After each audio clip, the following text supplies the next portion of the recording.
Prometo, por mi conciencia y honor, cumplir fielmente las obligaciones del cargo de ministra de Igualdad, con lealtad al Rey, y guardar y hacer guardar la Constitución como norma fundamental del Estado, así como mantener el secreto de las deliberaciones del Consejo de Ministros y Ministras, por supuesto.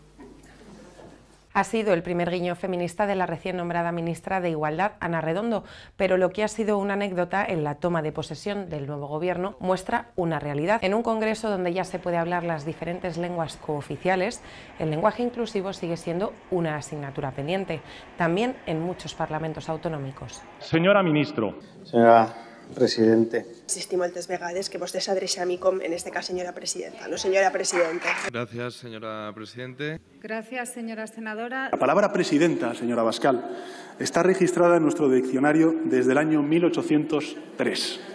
El último en poner de nuevo este debate sobre la mesa fue José Ramón Gómez Besteiro.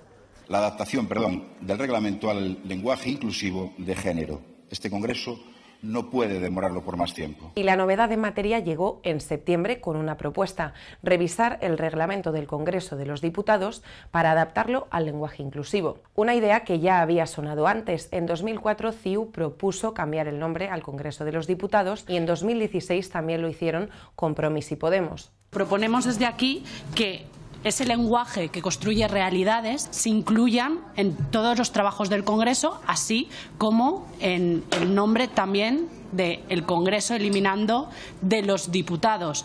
El Senado no se llama Senado de los senadores, por ejemplo. Se llama simplemente Senado, y Senado en el diccionario tiene otro significado. No hay una confusión posible. Con Congreso pasa igual. Así que yo creo que la única resistencia es ideológica. No hay absolutamente nada lingüístico que impida que se llame Congreso y tampoco hay ningún matiz jurídico que añada. Es cierto que en la Constitución sí dice Congreso de los Diputados, pero sería una reforma muy sencilla de hacer. Si nos ponemos a mirar más allá del Congreso, la Constitución tampoco contempla en algunos casos a las mujeres. En el capítulo primero, por ejemplo, se dirige a los españoles y los extranjeros, o en el artículo 98 solo habla del presidente, vicepresidente, ministros y demás miembros, cuando actualmente hay 12 ministras, 4 de ellas vicepresidentas. En 2018 el Gobierno dio pasos hacia adelante para modificarlo. Tenemos una Constitución en masculino, que se corresponde a hace 40 años, en masculino. Hay ministros, hay diputados, hay presidentes. Esta no es una reforma que afecte a la sustancia de la Constitución, evidentemente al contenido material, pero sí afecta a un plano muy importante, no solo simbólico.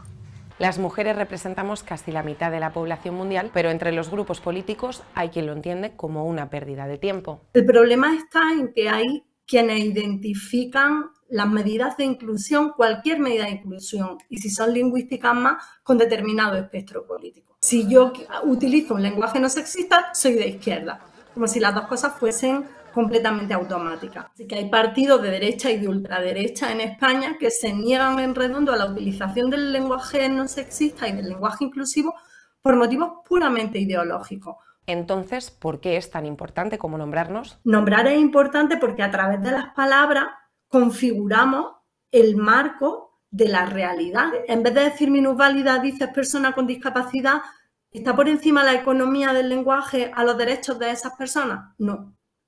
Sin embargo, la gente lo ve mucho más claro si hablas de discapacidad que si hablas de mujeres. Es como que cuando se trata de nombrar a las mujeres, las resistencias son feroces. Las propuestas colean durante años y la mayoría queda en papel mojado.